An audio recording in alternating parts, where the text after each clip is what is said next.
Hola, pues buenos días. Estamos aquí en el primer día del Congreso del LASA 2025 en San Francisco y vamos a hacer la presentación del libro de Jaime Ortega Reina, de Raíz Nacional Popular, Las izquierdas más allá de la transición, un libro que está publicado por el Centro de Estudios del Movimiento Obrero Socialista, con apoyo del extinto CONACYT, ahora Secretaría de Ciencias Humanidades. Yo voy a moderar, soy Diego Bautista, va a estar comentando Jorge Puma, estaba también incluida Victoria Gaxiola, que no nos pudo acompañar, pero que está mencionada y de cierta manera presente en el texto, en algunos de sus capítulos intermedios. Yo le pasaría en primer lugar la palabra a Jorge para que nos dé un saque inicial del libro, con la idea también de que Jorge está mencionado, es un especialista en el grupo Política Popular, con una visión transnacional y local de esos procesos, de los procesos de la izquierda mexicana, en específico de la maoísta, y pues es un excelente comentarista para arrancar. Jorge, como dice el cintillo que trae en la solapa, pues es profesor del Hope College. Ya nos contará también cómo ha ido eso desde 2023, y vale la pena también mencionar que el año pasado fue acreedor de un premio en este congreso de LASA por su tesis doctoral. Te paso la palabra, Jorge, para un comentario inicial y después pues vamos todos platicando. Ok, gracias. Para comenzar, esta mañana vamos a hablar del libro de Jaime Ortega. Creo que lo más importante de este tipo de esfuerzos que hace Jaime es entrar a discutir la historia reciente de México. Uno de los movimientos típicos de la intelectualidad de izquierda en México, más que los programas o más que libros teóricos, son hacer historias de la izquierda mexicana, ¿no? O sea, hay una larga tradición de cómo entender la izquierda a partir de su historia. Y las historias de la izquierda mexicana suelen concentrarse en lo que surge alrededor del Partido Comunista desde los años 20, ¿no? Se habla de la evolución del comunismo en los 20, como nunca logra sobrepasar la tradición de la Revolución Mexicana. Tiene un impacto después en los años 30, 40, en el tiempo del Frente Popular, el cardenismo. Se eclipsa, regresa en los años 60 con la efervescencia global de las nuevas izquierdas y tiene un papel en el retorno a la democracia en México, ¿no? Sin embargo, es una historia que se puede contar de una manera muy seria, de los conflictos del partido, la relación con Moscú, las disputas internas, su paulatina marginalización y represión, y también sus contactos con el Estado, ¿no? Es una historia seria que lo ha narrado muy bien Barry Carr, por ejemplo, y es una historia que continúa hasta, el colapso previo del comunismo mexicano en los años 80, donde se subsume en la izquierda unida del PRD. También se puede contar como una comedia, ¿no? También están Las Memorias Olvidadas de un Comunismo de Jaime Avilés. René. Y el tema es que es una historia que hemos contado hasta el cansancio. La otra parte de la izquierda, y que debería ser de mayor énfasis en la historia de las izquierdas mexicanas, es la izquierda nacionalista. La izquierda proveniente de la Revolución Mexicana, pero que también se inserta en la evolución de un liberalismo radical desde el siglo XIX. El problema es que incluso para los historiadores de izquierdas, de las izquierdas comunistas y no comunistas, de las nuevas izquierdas, como ese izquierda nacionalista se ha identificado y se identificó con el nacionalismo revolucionario del Partido de la Revolución Mexicana y después con el PRI, hay un rechazo casi instintual a tratarlo o incluso a calificarlo como izquierda, ¿no? Es la historia de bronce, como la llamaban sus críticos, o la historia oficial, que se rechaza de entrada casi por instinto, tan pronto se pasa a la secundaria y se entra a la preparatoria y a la universidad, pero que se nos olvida que es justamente la izquierda actuante, la izquierda en la que las clases populares encontrar una ideología y un lenguaje con el cual expresar sus demandas. Y lo hicieron tanto fuera de las urnas como en las urnas. Pero no es una izquierda chic, ni sexy, ni atractiva, que no responde a los gustos de las clases medias urbanas y ilustradas que nutrieron y nutren todavía los grupos de izquierda y las pequeñas sectas universitarias, pero que es una izquierda que es la que ha realizado la mayoría de los grandes momentos políticos de la izquierda mexicana, ¿no? Llámese el cardenismo, llámese el neocardenismo ochentero y ahora lo que se autodenomina la Cuarta Transformación, ¿no?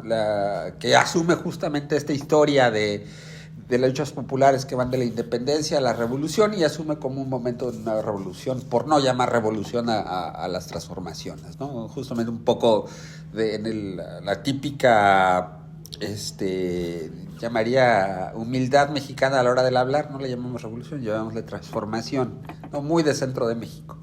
Jaime nos narra esa historia de una izquierda no olvidada, pero sí relegada de los reflectores de la historiografía y de la discusión política. Ofrece claves teóricas trayendo a cuento la idea de lo nacional popular para ir más allá del nacionalismo revolucionario y nos muestra los momentos claves de esta tradición política, trayendo a cuento cómo podemos reconceptualizar y repensar para ir más allá de las ya cansadas categorías de la transición a la democracia en México.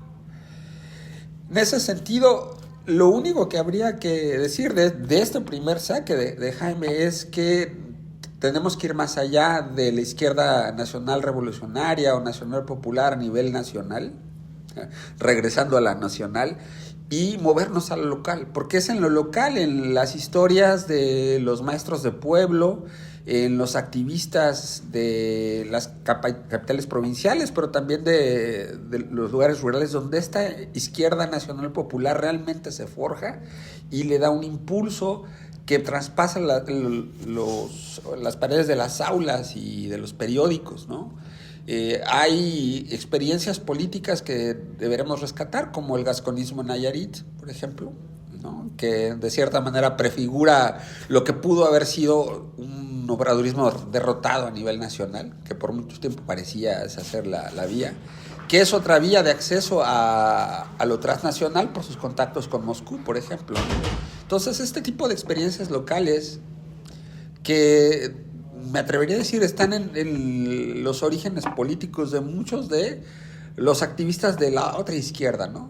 La formación del maestro comunista está ligada también con este nacionalismo revolucionario popular, un juarismo heredado, ¿no? El ateo del pueblo que trae la ciencia, opuesto a la reacción y que atrae estudiantes, ¿no? Esta figura creo que tiene algo que explorarse y que también tiene un impacto global, ¿no? Jaime lo adelanta cuando habla de que el nacionalismo revolucionario no es solamente una experiencia mexicana, sino se encuentra en otros espacios latinoamericanos, ¿no? Entonces creo que eso sería la mayor aportación de Jaime y creo que sería el siguiente paso, ¿no? Ir al archivo, pero más allá del archivo,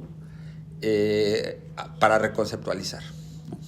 Felicidades por el nuevo libro. Gracias. Muchas gracias, Jorge. Lo que dice el compañero Puma me permite introducir un poco el género en el que creo está inscrito el trabajo de Jaime, que es este ensayo político-académico que resulta muy fructífero. Yo noto que en su trayectoria, pues, vinculada al momento político, pues hay una producción que tiene algo de urgencia y eso la hace muy fructífera. Creo que la combinación que está haciendo como en su trabajo docente cotidiano en la UAM Xochimilco, junto con también la parte de todo el rescate del archivo del CEMOS, que resulta esta gran mina de la que ha extraído varias de sus reflexiones y varios de los materiales que se presentan en el libro. Apertura pues un itinerario donde el libro de Jaime deja varias tareas. Yo quisiera pasarle un par de preguntas también para que reaccionara. En la primera parte hace un análisis vinculado a América Latina de la mano de René Zabaleta, en donde plantea que el nacionalismo revolucionario, salvo el caso de Rafa Rojas, ¿no?, su investigación de hace pocos años, no hay, digamos, un mapeo general de la corriente. Entonces, quería preguntar, se esboza un poco en la introducción, pero aquí podría especificarlo, ¿por qué esta falta de desarrollo sobre el nacionalismo revolucionario, más allá o de la mano de esto que planteas y que se nota la poca simpatía por lo que llamas la ciencia política de sucursal, ¿no? Esa, una y la otra, bueno, con eso y tal vez en otra ronda. Sí. Muchas gracias, Jorge, muchas gracias, Diego, y gracias por estar acá. A mí me llama mucho la atención la idea de las izquierdas contemporáneas, sobre todo en la época más neoliberal, más post-zapatista, de pensar el espacio más allá de lo nacional. Y justamente a la contrahistoria de esa idea, pues es la historia del siglo XX, ¿no? Creo que el fenómeno de buscar la soberanía nacional, que es no necesariamente es de izquierda, pero que en condiciones concretas se vuelve una bandera de la izquierda, es lo que articula buena parte de la historia de la región, con una salvedad de México con respecto a América Latina, que el encuentro entre las izquierdas nacionales y las comunistas o socialistas es previo a la Guerra Fría, y yo creo que eso es determinante para tener la izquierda mexicana que tenemos, ¿no? O sea, ese encuentro en los 30, que no ocurrió en Colombia sino hasta los 40, que no ocurrió en Argentina sino hasta los 40, que no ocurrió en Bolivia sino hasta los 50, es lo que marca lo que en algún punto una autora, y mucho de este ensayo responde al título de ese artículo, eran alianzas efímeras. Dice una autora, hay una alianza efímera. No, es todo menos efímero, ¿no? O sea, es persistente. Y una y otra vez los volvemos a encontrar, ¿no? Y eso creo que es la distancia con América Latina. Yo creo que la distancia con América Latina es que el general Cárdenas estuvo antes de la guerra, ¿no? Y ese espacio, ese escenario que abrió, marcó para bien y para mal, dirán, dependiendo de la postura política, el derrotero del socialismo. En verdad es que en ningún país, en algunos vamos a ver acercamientos, ¿no? El liberalismo colombiano se parece mucho, pero es mucho menos abierto hacia las izquierdas socialistas. Algo hay de eso, ¿no? El ortodoxismo cubano, hoy olvidado, ¿no? Porque luego vino la revolución, pues era eso también. Bueno, de ahí viene Fidel Castro, ¿no? De ahí viene Gaitán, ¿no? O sea, ahí las grandes figuras de esos caudillismos populares vienen de esa izquierda en realidad, ¿no? Y creo que los comunismos o los socialismos muchas veces se negaron a entrar en diálogo porque nunca tuvieron una figura tan fuerte ni tan importante, pero la mexicana no. Curiosamente la izquierda mexicana siempre estuvo en ese diálogo, ¿no? Con tensiones, ¿no? Con muchas tensiones. Las reflexiones de Valentín Campa en los 50 sobre Cárdenas son muy duras, las de Laborde son muy duras, las de Martínez Verdugo, pero al final en el 88 se impone la realidad y todo el mundo va atrás de ese fenómeno, ¿no? Y en algún lugar está dicho, que fue algo que leyendo a Zabaleta me quedó, ¿no? Como una espina, ¿no? O sea, las izquierdas, no todo nacionalismo es de izquierda, pero las izquierdas cuando quieren ser opción de poder tienen que ser nacionales, ¿no? Tienen que apuntar a los grandes problemas, ¿no? Y creo que lo que dice Jorge es cierto, ¿no? Nos faltan esas historias de la izquierda nacional, pero también de la comunista y socialista desde abajo. Y uno encuentra fenómenos muy interesantes, ¿no? Por ejemplo, en la historiografía y en la memoria de los militantes del comunismo, partidos como el PPS o el PST son muy mal vistos, ¿no? Pero abajo uno ve en la historia local que eran los que tomaban las tierras, o sea, eran los que tenían una participación electoral incluso en contra del PRI, ¿no? Entonces es muy interesante ver esta doble alba. Y de últimas, el modelo político de la Revolución Mexicana, a diferencia de todo el encuadre latinoamericano, el modelo político es muy persistente, ¿no? O sea, muy transformado, rehecho, reinventado, pero está ahí, estamos en él todavía, ¿no? en un modelo político, en un gran modelo político, ¿no? Y yo creo que eso no es tan fácil de entender, ¿no? Eso cuesta trabajo desde fuera muchas veces, ¿no? Y desde adentro, ¿no? El gran olvido de la revolución ha sido constante en los últimos 10, 15 años. Nadie habla de la revolución y sin embargo la revolución está presente en todo, ¿no?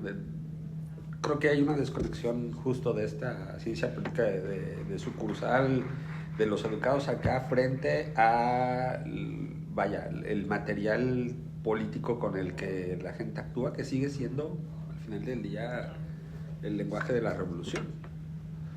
Y ese lenguaje es básicamente, necesitamos un Estado que organiza la sociedad, porque si no esto es un caos, ¿no? O sea, es increíble, ¿no? Pero es muy importante, ¿no? Y uno lo compara frente a América Latina y se da cuenta de la diferencia tan abismal que hay, con todo y que el Estado nunca fue muy fuerte y siempre fue bastante socavado en su capacidad, más hacia los años 60, 70, pero está presente en la vida de la sociedad, ¿no? Y eso se nota, ¿no? Se nota, es persistente, es clave, ¿no?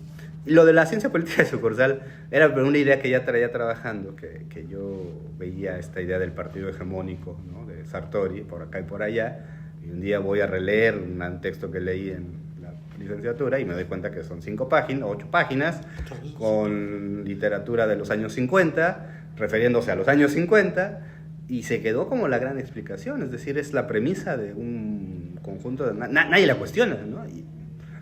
O sea, y yo creo que es un problema, ¿no? O sea, a mí sí me causa un problema que no... Pues eso, ¿no? Que no se cuestione esa premisa organizativa, ¿no? Es eso, Tony, ¿cómo ves? Sí, es muy interesante, sí, no, lo voy a leer con muchísimo interés, porque estoy pensando en la diferencia como específica de México que tiene, es que es el PRI, ¿no? Que es un partido que se vuelve más y más conservador en el contexto de Guerra Fría, pero eso, al mantener el lema de la revolución formalmente, le da una continuidad a otras fuerzas desde abajo a llenarlo de sentido que carece. Por ejemplo, en el caso de Cuba hay la figura de Guiteras que lo matan, y después hay los ortodoxos, pero esa continuidad se rompe. Pero en México lo paradójico es que es un partido muy conservador que da la continuidad, la forma de continuidad para una izquierda, y lo interesante es que eso sí funciona para cierto periodo, pero después esa izquierda nacional popular vuelve en otras formas. O sea, me pregunto un poco es por qué se necesitaba esa forma del PRI y no se rompió antes. No sé, no sé si es clara la pregunta, pero estoy pensando. No, y yo creo que el texto de Jaime da claves para historizar al partido en el poder, ¿no? Él es muy claro diciendo que no hay como esta idea que nos repiten mucho de el abuelito, el papá y el PRI, ¿no? Son partidos que atravesaron distintas fases, tensionados por distintas fuerzas, y el PRM, digamos, tenía una fuerza de izquierda potente, ¿no? La idea que hace Jaime de rescatar los lemas de cada uno de estos partidos en el poder va mostrando esas tensiones. Yo aprovecho también para preguntarte sobre dos actores específicos que yo creo que están, digamos, mencionados de manera muy pensada en el texto. Uno son los militares, aparecen muy claramente en la primera parte, ¿no? En la Revolución Mexicana, los años 20, y se van diluyendo en el texto. Mencionas, bueno, la muerte de Jara, por ejemplo, en el 68, pero ya desde los 40 venía cada vez trabajando en iniciativas, podríamos decir, más civiles, ¿no? El movimiento por la paz, etc. ¿Qué pasa con ellos o en esta estela de lo nacional popular en la segunda mitad, ¿no? Es, yo creo que una de las grandes preguntas. Y la otra es, estando acá, sobre el tema del antiimperialismo, ¿no? Y la relación con Estados Unidos.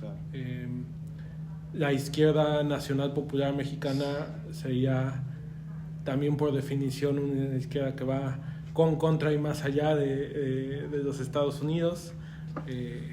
cuál fue la decisión para no incluir Claro. pues la extensa discusión sobre el antiimperialismo. Aquí hay algo que también tú mencionas y que valdría la pena también reconsiderar, que son así como es una presencia constante, no es una presencia con la misma intensidad en todo el tiempo, ¿no? Esta izquierda nacional popular tiene momentos de auge y Invierno y otoño. ajá, o sea, va y viene, y son esas ausencias las que de repente desestabilizan las explicaciones, ¿no? Me quedo pensando en Gili, ¿no? Que hace la revolución traicionada, luego el 88 espera el pueblo neocardenista, el pueblo neocardenista se tarda 30 años en llegar, ¿no? Sí. Bueno, aprovechando un poco las tres intervenciones, la de Tony, yo creo que la ruptura fue porque la revolución creó una élite política con las mediaciones suficientes y el acuerdo suficiente para mantenerse con disidencias, pero internas. Y claro, un poco la historia es el general Cárdenas siendo una gran figura que al mismo tiempo vuelve a ser y ser leal a lo que construyó también, ¿no? Esa figura creo que... Y no es casual que la ruptura venga por ahí, ¿no? O sea, y no es una ruptura de masas, no es la ruptura que imaginó la izquierda socialista, ¿no? De los sindicatos se van a salir, ¿no? No, es el líder, la figura... Y es él, ¿no? Y rompe. Y la verdad es que es cada vez, entre más lejos del 88, más se debería de valorar esa ruptura. Fue una ruptura muy fuerte. Y si no, hubiéramos acabado en un bipartidismo, ¿no? O sea, si esa ruptura no se da, estaríamos bipartidistamente hablando todavía, que fue la aspiración, ¿no? De lo antiimperialista, yo creo que las izquierdas nacionales populares son antiimperialistas, pero son pragmáticamente antiimperialistas. Cuando no hay que pelearse, no hay que pelearse, ¿no? Y creo que en eso son muy cautas, ¿no? A diferencia de las comunistas, ¿no? Mucho más declaradamente anticomunistas. Y yo creo que esa es otra de las diferencias de América Latina con México. Pues el tipo de antiimperialismo tiene que ser distinto, no puede ser de boca, ¿no? Porque es peligroso, ¿no? Y los militares, yo hace rato quiero hacer algún trabajo sobre la izquierda de los militares, porque es muy interesante. Hasta los años 60, hasta la campaña de Valentín Camba en el PC, hay la idea de que los militares, hay vertientes nacionalistas, hasta socialistas, ¿no?